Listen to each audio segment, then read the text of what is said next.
প্ৰথমতে আপোনালোকক নিউজ বাতৰি কাকত যিবিলাক ইয়ালৈ উপস্থিত হৈছে সেইটোক লৈ মই প্ৰথমতে আন্তৰিক শুভেচ্ছা নতুন বছৰ জনাইলোঁ। আজি আমি ইয়াত যিটো সভাখন ইয়াত পাতিম সেইটো আমাৰ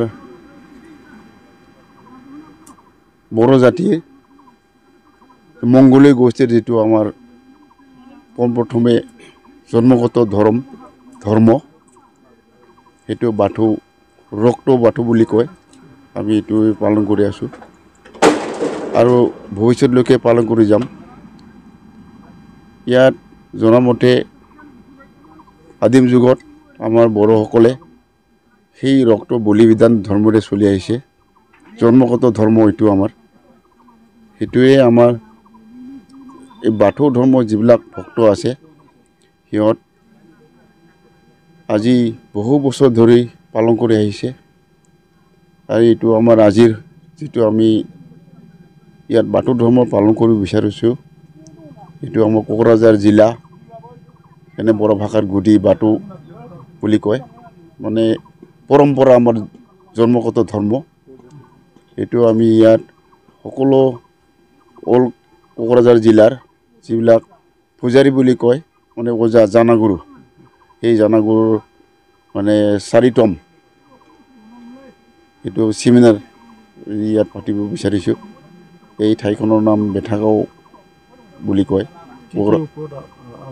সেইটো আমাৰ এই বাথৌ ধৰ্মৰ সম্পৰ্কে যে বাথৌ ধৰ্মক আমাৰ ভক্তবিলাক কেনেকৈ পালন কৰিব লাগে, নিয়ম নীতিবিলাক এইবিলাক লৈ পূজাৰীসকলে যাতে একত্ৰিতভাৱে সবাই মিলি একেলগে একত্ৰিতভাৱে পূজা পালন কৰাৰ নিয়ম নীতিবিলাক এইবিলাক আমি আলোচনা কৰিম।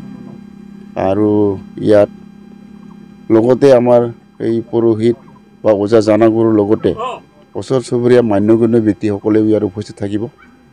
ধৰ্মৰ নীতি নিয়মবিলাক ইয়াত সবে বুজি পাব যে আমি বাথৌ ধৰ্ম যে আমি পালন কৰি আছোঁ বা পালন কৰি যাম, কেনেকৈ পালন কৰিলে আমাৰ ধৰ্মটো উন্নত হৈ যাব সেইটো সম্পৰ্কে আমি ইয়াতে আজি আলোচনা কৰিম। সেইটো 2 দিনৰ কাৰ্যসূচী ইয়াত সভাখন আগবঢ়োৱা হৈছে। আজি 6 তাৰিখ, অহাকালি 7 তাৰিখ, অহাকালিলৈ আমি সমাপ্তি হ'ব। ইয়াত আমাৰ এই বাথৌ ধৰ্মত আজিকালি ধৰি লওক 2টা ভাগত বিভক্ত কৰা নিচিনাই লাগে যে কিছুমানে ফুল প্ৰচাৰ বুলি কয় আৰু আমি হৈছে বলিবিধান। যে আমি বলিবিধান ক'বলৈ গ'লে আমি আঠিগুৰি এই বাথৌ ধৰ্মৰ গুৰি ধৰোঁতা বুলি কোৱা হয়। যিহেতু আমি মংগোলীয় গোষ্ঠীৰ মানুহে জন্মৰে পৰা এই ধৰ্মৰে পালন কৰিয়ে আছোঁ আৰু পালন কৰি যাম।